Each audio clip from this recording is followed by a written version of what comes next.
नमस्कार, आप देख रहे हैं द पब्लिक वर्ल्ड में सुभाष चौधरी हूं। गुरुग्राम से आज फिर एक बड़ी चौंकाने वाली खबर है। सेक्टर 37D स्थित ग्रीन व्यू अपार्टमेंट्स, जो नेशनल बिल्डिंग कंस्ट्रक्शन कॉरपोरेशन यानी NBCC ने जिसका निर्माण किया था, उसमें रहने वाली 140 से अधिक परिवारों को तत्काल अपार्टमेंट खाली करने को कहा गया है, क्योंकि यह पूरा अपार्टमेंट्स जो 700 से 800 फ्लैट्स जिस सोसाइटी में बने हुए हैं, पूरी तरह रहने के लिए अयोग्य घोषित कर दिया गया है, यानी असुरक्षित घोषित कर दिया गया है। और आज इस मामले को लेकर डिप्टी कमिश्नर निशांत कुमार यादव की अध्यक्षता में एक बेहद अहम बैठक हुई, जिसमें sector 37D green view apartments के रेजिडेंट्स भी शामिल हुए और NBCC के MD भी वहां मिस्टर PK गुप्ता मौजूद थे और भी कई वरिष्ठ अधिकारी वहां मौजूद थे। उस मीटिंग में यह निर्णय लिया गया, क्योंकि यह पूरा अपार्टमेंट असुरक्षित है, इसमें जबरदस्त दरारें आ रही हैं, क्रैक्स आ रहे हैं और खंडहर की तरह बुरी तरह ये मकान अब झरने लगा है। लेकिन इसमें विचारणीय बात यह है, चिंता की बात यह है और जानने योग्य बात भी यह है कि केवल 3 से 4 वर्षों में इस बिल्डिंग की यह बुरी हालत हो गई है। हालांकि इसके लिए NBCC ने स्वयं को जिम्मेदार मान लिया है, यानी अपनी गलती मान ली है। और आज इस मैराथन बैठक में यह निर्णय लिया गया कि 140 परिवार जो बहरहाल इस बिल्डिंग में रह रहे हैं, उन्हें तत्काल यहां से खाली करना होगा और दूसरी जगह शिफ्ट करना होगा। इसको लेकर आज बैठक में क्या कुछ निर्णय लिया गया, मैं आपको आगे एक रिपोर्ट में दिखाऊंगा कि आखिर आज डिप्टी कमिश्नर ने क्या निर्णय लिया।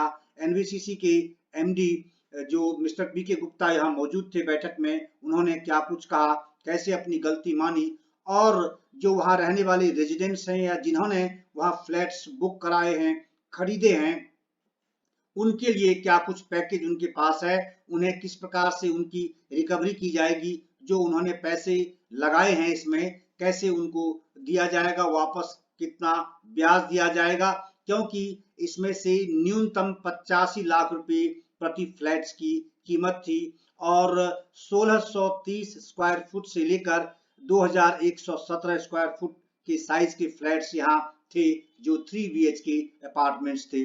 और आप सोच सकते हैं कि 85 लाख रुपए अपनी गाढ़ी कमाई लगाकर जिस व्यक्ति ने, जिस परिवारों ने इस मकान में, इस फ्लैट्स में रहना सोचा था, उसका सपना देखा था, आज उनका सपना धराशायी होता दिख रहा है। आइए आपको आज की बैठक में क्या कुछ निर्णय लिया गया और क्या हालात थे और NBCC ने अपने ब्रोशर में कितने बड़े बड़े दावे किए थे इस ग्रीन व्यू अपार्टमेंट्स को लेकर, कैसे लोगों को सपने दिखाए थे, एक रिपोर्ट आपको दिखाता हूं। गुरुग्राम में सेक्टर 37D स्थित ग्रीन व्यू सोसाइटी रेजिडेंट्स को तत्काल मकान खाली करने को कहा गया है। पूरी बिल्डिंग असुरक्षित घोषित कर दी गई है। गुरुग्राम में सेक्टर 37D स्थित ग्रीन व्यू सोसाइटी रेजिडेंट्स और NBCC के उच्च अधिकारियों की डिप्टी कमिश्नर निशांत कुमार यादव की अध्यक्षता में आज बैठक हुई और यह बैठक डिप्टी कमिश्नर की ओर से बुलाई गई थी, क्योंकि वो जिला डिजास्टर मैनेजमेंट कमेटी के भी अध्यक्ष हैं।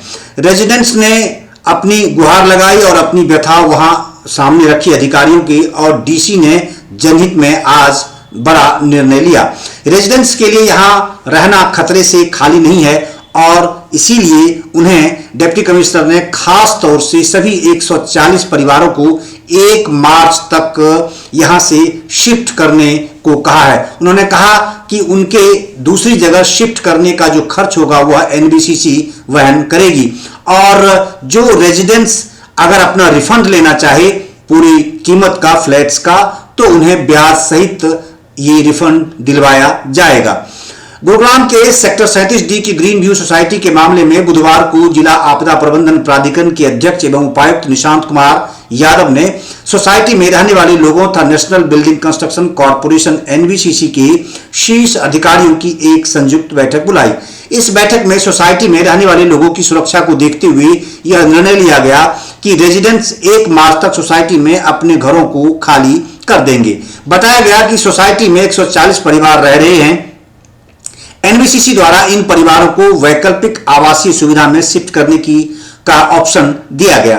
शिफ्टिंग का खर्च एनबीसीसी वहन करेगा और यदि परिवार एनबीसीसी द्वारा सुझाए गए वैकल्पिक आवास में नहीं रहना चाहता तो वह जिस आकार के फ्लैट में अभी रह रहा है उसी अनुरूप अपनी सुविधा अनुसार फ्लैट किराए पर लेकर रह सकता है, जिसका किराया भी एनबीसीसी वहन करेगी। लघु सचिवालय के प्रथम तल पर सभागार में आयोजित इस बैठक में उपायुक्त निशांत कुमार यादव ने कहा कि जो रेजिडेंट्स रिफंड लेना चाहते हैं उनके मामले में जिला प्रशासन एनबीसीसी को 1 महीने में ब्याज के साथ रिफंड करने का आदेश देगा। इसमें साधारण दरों पर कानून व विधिक प्रावधानों के हिसाब से जो ब्याज बनता है वह दिया जाएगा।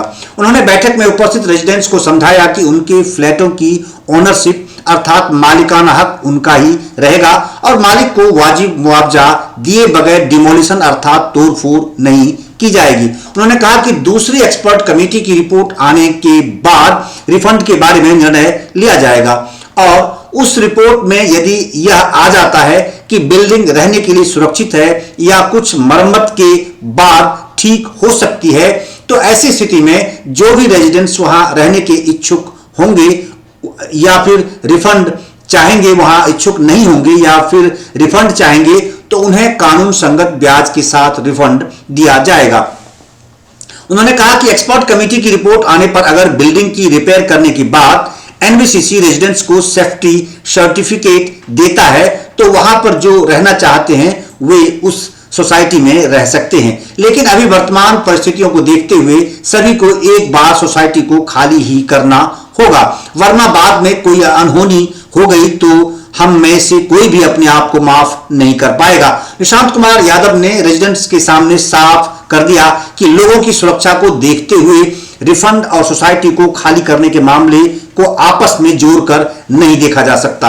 उन्होंने कहा यह ऐसा इसलिए कि सरकार और प्रशासन के लिए रेजिडेंट्स के जान माल की सुरक्षा सर्वोच्च प्राथमिकता है। उल्लेखनीय है कि अभी 1 सप्ताह पहले ही गुरुग्राम के सेक्टर 109 में चिंटल पैराडीसो में एक ऐसी घटना हुई जिसमें 2 लोगों की मृत्यु हो गई और 2 को बहुत मुश्किल से बचाया जा सका। लगभग 48 घंटे की मशक्कत के बाद वहां से 2 लोगों को जीवित निकाला जा सका, हालांकि उनकी भी हालत अभी गंभीर बनी हुई है। इसको लेकर जिला प्रशासन अब बहुत सक्रिय है और वो किसी प्रकार की ऐसी परेशानी में नहीं पड़ना चाहता है।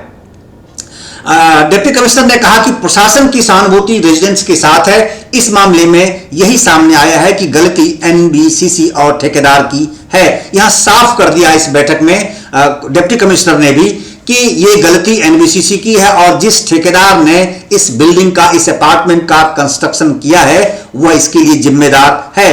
रेजिडेंट्स पीड़ित हैं। उन्होंने कहा कि बिल्डिंग के स्ट्रक्चर के बारे में आईआईटी दिल्ली द्वारा दी गई रिपोर्ट रेजिडेंट्स के साथ साझी की जाएगी। यही नहीं, सीपीआरआई और आईआईटी रुड़की के 4 सदस्यों की जो दूसरी नई एक्सपर्ट कमेटी बनाई गई है वह बिल्डिंग का सेफ्टी ऑडिट करने के दौरान रेजिडेंट्स के प्रतिनिधियों से भी बात करेगी और सभी पहलुओं के बारे में बताएगी। बैठक में एनबीसीसी के सीएमडी पीके गुप्ता और सीजीएम नौमन अहमद उपस्थित थे। रेजिडेंट्स का पक्ष सुनने के बाद सीएमडी गुप्ता ने कहा कि वे इस बात से इनकार नहीं करते कि रेजिडेंट्स पीड़ित हैं और चूंकि फ्लैट्स एनबीसीसी ने बनवाए हैं तो वह दोषी है, क्योंकि उन्होंने ही इन परिवारों को ऐसा सपना दिखाया था जिस सपने के लिए सभी को कम से कम 85 लाख रुपए प्रति फ्लैट भुगतान करने पड़े हैं और अब उनका सपना चकनाचूर होता दिख रहा है। उन्होंने कहा, एनबीसीसी ने कहा कि 700 से 800 फ्लैट के कॉम्प्लेक्स की 4 से 5 साल में यह हालत हो गई, ऐसा कम होता है। उन्होंने कहा कि शुरू में हम भी हैरान थे कि ऐसा क्यों हुआ, हम समझ नहीं पाए कि बिल्डिंग के बाहरी हिस्से में क्रैक या दरारें कैसे आ रही हैं। इसीलिए आईआईटी दिल्ली के विशेषज्ञ को सेफ्टी ऑडिट पर लगाया गया था। गुप्ता ने कहा कि वहां से प्रोफेसर अनूप कृष्णन आए थे आईआईटी दिल्ली से साथ में वो स्वयं भी थे। आईआईटी दिल्ली की टीम ने जब इसका अध्ययन किया तो उन्होंने टेस्टिंग रिकमेंड की, यानी इस बिल्डिंग की पूरी तरह से मुकम्मल जांच की अनुशंसा उन्होंने कर दी, जिसमें देखा गया कि वहां के पानी में क्लोराइड ज्यादा है, जिससे कि कोरोजन हो रहा है, क्रैक हो रहा है, बाहर की दीवारों में बहुत जबरदस्त क्रैक आ रहे हैं। उन्होंने कहा कि बिल्डिंग बनाने के बाद कुछ समय के लिए डिफेक्ट लायबिलिटी ठेकेदार की होती है। हम मरम्मत करवाना चाहते थे, लेकिन इस दौरान कोविड-19 की दूसरी लहर आ गई। आप बहाने के हजारों तरीके होते हैं एनबीसीसी के, और जैसा कि वो अभी इस तरह से कह रहे हैं, क्योंकि सेक्टर 109 गुरुग्राम में अभी एक सप्ताह पहले जिस प्रकार की स्थिति पैदा हुई और उसमें 2 लोगों की मृत्यु हो गई और 6 फ्लोर से लेकर फर्स्ट फ्लोर तक के जो फ्लोर थे वो एकाएक ताश के पत्ते की तरह ढह गए, और उससे हरना सरकार ही नहीं, जिला प्रशासन सबकी जबरदस्त किरकिरी हुई है। तो इसको लेकर अब जिला प्रशासन किसी भी प्रकार का जोखिम उठाना नहीं चाहता, और इसीलिए ये संभव है कि जिला प्रशासन अब इतनी सक्रियता इस मामले को लेकर दिखा रहा है। और इससे पहले इतने लंबे समय से रेजिडेंट ने शिकायत की थी, अब तक कहीं भी किसी ने भी संवेदनशीलता इस मामले को लेकर नहीं दिखाई थी, और अब क्योंकि सेक्टर 109 में यह घटना हो गई तो इसीलिए जिला प्रशासन अब सक्रिय दिख रहा है और लोगों की जान बचाने के लिए को अपनी जिम्मेदारी बता रहा है। उन्होंने यह भी कहा कि जब एनबीसीसी के एमडी ने कहा कि जब मरम्मत करने लगे तो काम इतना ज्यादा निकला जिसका अंदाजा किसी ने नहीं लगाया था। इसके बाद बारिश आ गई और उसमें पानी भर गया। उसके बाद आईआईटी दिल्ली की टीम भी हैरान थी कि वे भी इसका आकलन नहीं कर पाए कि बिल्डिंग इतनी तेज गति से क्षतिग्रस्त हो रही है। उन्होंने कहा कि ऐसा मामला उनके सामने पहले कभी नहीं आया था। आईआईटी दिल्ली ने अपना निष्कर्ष दिया कि सोसाइटी की बिल्डिंग अनसेफ अर्थात असुरक्षित है, अतः इन्हें 2 महीने में खाली करवाएं, साफ शब्दों में कह दिया गया। और अब जाकर इनकी नींद टूटी है और प्रशासन ने बैठक बुलाई और एनबीसीसी के एमडी स्वयं यहां मौजूद थे और रेजिडेंट्स भी थे। उनकी बातें सुनी गई, उनकी बातों पर गौर किया गया और अब उन्हें ये पूरी व्यवस्था उनके लिए दी गई है। इसके बाद एनबीसीसी यह निर्णय नहीं कर पाया कि बिल्डिंग की मरम्मत करवाई जाए या उसे डिसमेंटल अर्थात तोड़ दिया जाए। इसीलिए सीपीआरआई तथा आईआईटी रुड़की के 4 सदस्यों की एक एक्सपर्ट कमेटी बनाई गई है। उनकी अनुशंसा पर सोसाइटी में फिर कई टेस्टिंग करवाई गई है, जिसकी रिपोर्ट अभी आनी बाकी है, और उसी रिपोर्ट को लेकर रेजिडेंट्स भी आशंकित हैं और जिला प्रशासन भी इंतजार कर रहा है और एनबीसीसी की ओर से भी उस रिपोर्ट की प्रतीक्षा की जा रही है।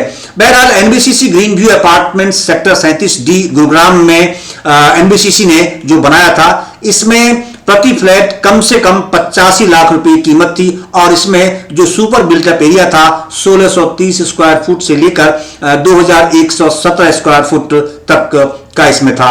और यह 3 BHK अपार्टमेंट्स है जिसमें 700 से 800 फ्लैट्स बनाए गए हैं और 4 से 5 साल में ही ये बदतर हालात में पहुंच गए हैं और इसकी स्थिति अब खंडहर जैसी होने लगी है। लोग असुरक्षित महसूस कर रहे हैं और लगभग 140 परिवार वर्तमान में इसमें रह रहे हैं जो दिन रात अपने जीवन की भीख ईश्वर से मांग रहे हैं, आशंकित रहते हैं, उन्हें नींद नहीं आती है। आश्चर्यजनक ही नहीं, यह चौंकाने वाली स्थिति है कि बिल्डिंग के बाहरी हिस्से में इतनी जबरदस्त क्रैक और दरारें आने लगी। हालांकि बारंबार रेजिडेंट्स के कंप्लेन करने के बाद अब क्योंकि सेक्टर 109 गुरुग्राम में जो घटना घटी है उसके बाद से प्रशासन और एनबीसीसी दोनों सक्रिय हुए हैं और आईआईटी दिल्ली के विशेषज्ञ ने जबकि इनको पहले कह दिया था कि 2 महीने के अंदर आप इसे खाली कराइए और सुरक्षित बिल्डिंग है, तब इन्होंने संजीदगी नहीं दिखाई, संवेदनशीलता नहीं दिखाई। बहरहाल अब क्योंकि सेक्टर 109 में जो घटना हुई है उसके बाद प्रशासन अब सक्रिय है और इस मामले में उम्मीद ये जताई जा रही है कि जो 140 परिवार इसमें रह रहे हैं, इसके अलावा जिन्होंने भी ये बिल्डिंग इसमें अपार्टमेंट्स बुक कराए हैं, जिन्होंने खरीद की है फ्लैट्स की, उन सबको उसकी रिकवरी कराई जाएगी और उसके बराबर के जो या तो उनको पैसे दिए जाएंगे वापस, उनकी कीमत वापस की जाएगी विथ इंटरेस्ट, और या फिर उन इसी वैल्यू के दूसरी जगह उनके मनमाफिक उनको फ्लैट्स दिए। आपने यह पूरी रिपोर्ट देखी, किस तरह से सपने दिखाए गए थे एनबीसीसी के द्वारा और कैसे उनके सपने इस 3 से 4 वर्षों में ही ढहने लगे, क्या हालत ही है और जो वहाँ रेजिडेंट्स हैं जिन्होंने इतनी मोटी रकम लगाकर ये फ्लैट्स खरीदे थे, अब उनके सामने उनका भविष्य अंधकारमय दिख रहा है। हालांकि राहत की बात यह है कि एनबीसीसी एमडी ने स्वयं आकर अपनी गलती स्वीकारी है। हालांकि उन्होंने कहा कि एनबीसीसी को इस बात का अंदाजा नहीं था कि इतनी जल्दी इस फ्लैट्स की ये स्थिति बन जाएगी, इतनी बुरी हालत होगी। उन्होंने कहा कि यहाँ जमीन में क्लोराइड की मात्रा बहुत ज्यादा है, इसीलिए यहाँ इस तरह की दरारें पैदा हो रही हैं। बहरहाल इसके लिए जो एक्सपर्ट कमेटी गठित की गई है उनकी भी रिपोर्ट आनी है और उसके बाद ये निर्धारित किया जाएगा क्या मरम्मत से काम चल सकता है या नहीं चल सकता, या पूरी तरह इस सारे फ्लैट्स को ध्वस्त करना होगा। इस पेशकश में इतना ही, और देश एवं दुनिया की अन्य खबरों के लिए जुड़े रहिए द पब्लिक वर्ल्ड से। और हमारे चैनल को अगर आपने अब तक सब्सक्राइब नहीं किया है तो आप जरूर सब्सक्राइब कर लें। द पब्लिक वर्ल्ड से आप जुड़े रहें, जिससे आप देश और दुनिया और अपने शहर गुरुग्राम की खबरों के लिए आप हम पर निर्भर रहें। हम आपको बिना किसी लाग लपेट के सीधे, सच्चे और सरल शब्दों में आप तक आपकी सरोकार की खबरें पहुंचाते रहेंगे। आपका बहुत बहुत धन्यवाद।